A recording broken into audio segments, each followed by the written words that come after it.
The athletic director of the Grant Street campus Wolves. 2004 was just the fourth varsity season for the Wolves. Under Coach Cazillo's guidance, the Wolves gelled into a cohesive unit that for the second time in 3 years went undefeated.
With a mixture of swarming defense and explosive offense, the Wolves outscored opponents 124-18 in the first 4 games of the season.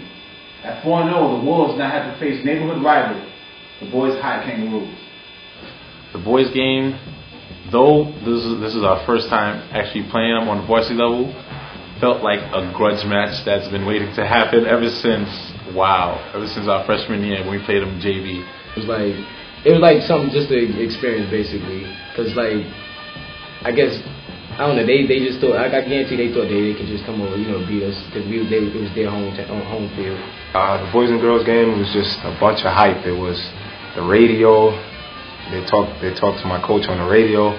Just a bunch of hype. All the trash talking in the train station. These guys, we grow up with them. They live around our area. It was just something you live for, something you see on a movie. tremendous game that we played. It was in the rain. It was just hands down. We left it all out on the field. Came back. He was down in the fourth quarter, and we came back up. Toro, big run, the touchdown. It's just a tremendous game. A lot of intensity.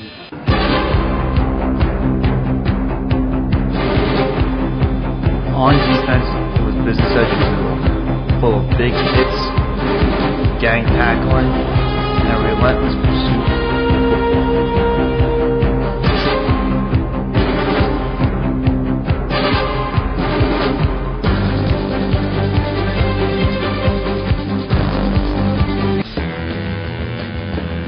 On offense, it was a different story.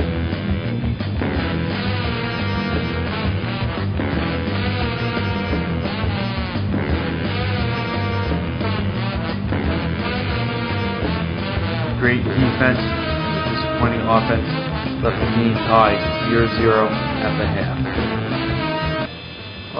We're playing sloppy. I think we could do so much better. I'm wondering if we could put it together. We go into locker rooms, and coaches start screaming. He's like, "What the?" I don't want to curse. And we were just like, we had his heads down, and he's like, "What are you doing? Pick your heads up." Picked our heads up.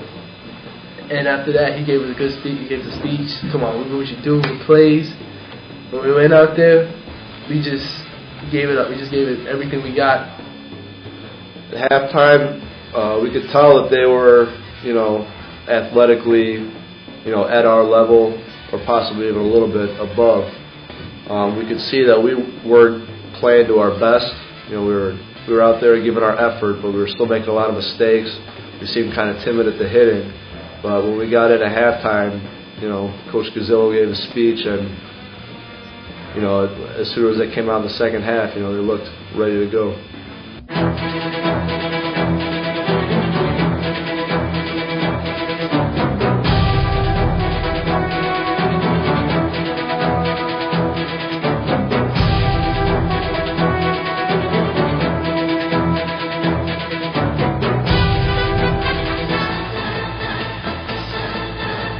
Grand Street gives boys a break.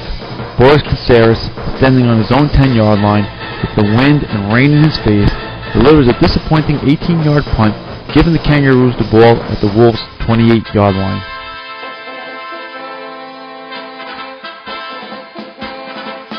Boys and girls started getting their running game going.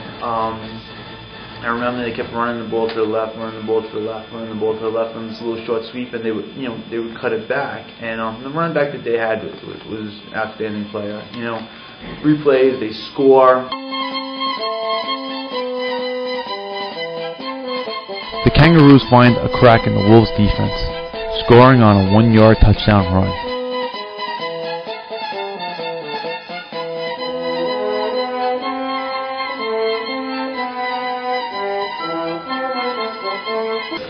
It was like a sickening feeling. You don't know what's going to happen. Like a little awe between everybody, because they've been running the ball down our throats for most of the game. You're worrying if you could stop them.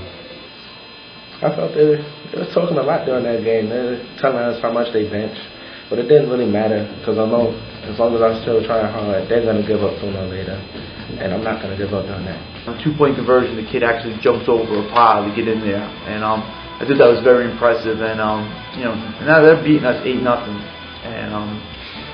and to be honest, I knew we had to get things going.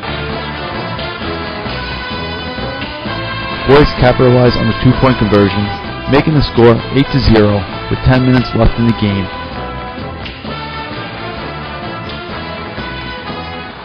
Well, I thought it was kind of my fault because, since I'm defensive captain, I have to lead them into not letting the opponent team score, and they scored, and I felt like it was my fault. So I thought that I would have to make it up, and we were gonna win. We were gonna win, no matter what it takes.